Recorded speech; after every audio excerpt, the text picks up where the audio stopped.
રામ રામ મિત્રો, સ્વાગત છે તમારું મહેશ સક્રિયના બ્લોગમાં। આજે આપણે ખેતરમાં આવ્યા હતા મગફળી જોવા માટે। મગફળી જોતા જોતા એવું લાગ્યું કે મગફળીમાં મુંડા છે। જો મિત્રો, લાગે છે મુંડા। આ થોડુંક ખોદતા એવું જાણ થઈ કે મુંડા છે। આ છોડ સુકેલો હતો, સુકેલા છોડમાં જોતા એવું લાગ્યું મુંડા છે। આ મુંડો છે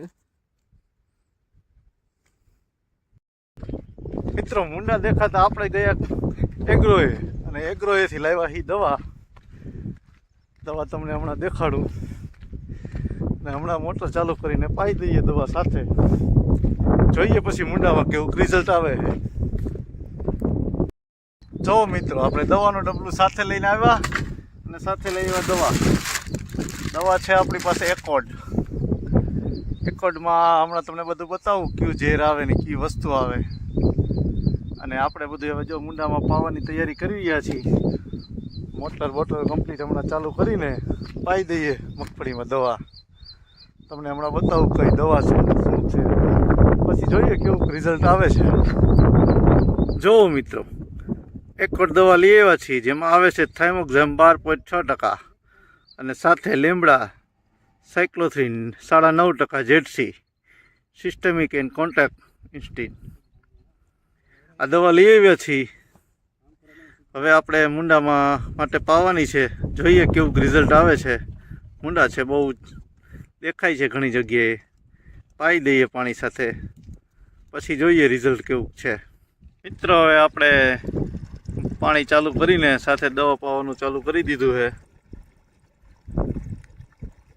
જોઈ શકો છો તમે। જોઈએ હવે મુંડામાં કેવી અસર કરે છે દવાનું। તો આપણે જોયું કઈ દવા છે, પાણી સાથે પાવાનું ચાલુ કર્યું છે।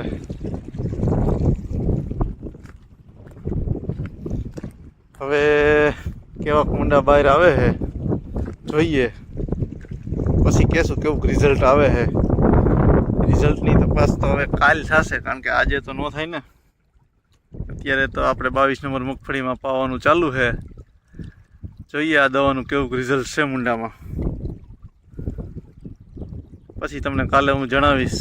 કે હમણાં થોડીક વાર પછી જો ક્યાંય બહાર મુંડા આવશે તો કલાક પછી ઉતારીને પાછો બ્લોગ બનાવશું।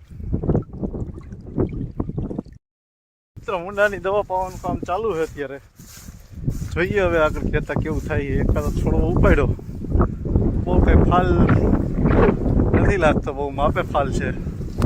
જોઈએ હવે કેટલું ખાંડી થાય તો સારું એવું છે, કારણ કે આ વખતે 22 નંબર મગફળી આપણે થોડીક વધી ગઈ છે વધારે। છતાંય જોઈએ હવે આગળ જતાં કેવું ઉત્પાદન આવે।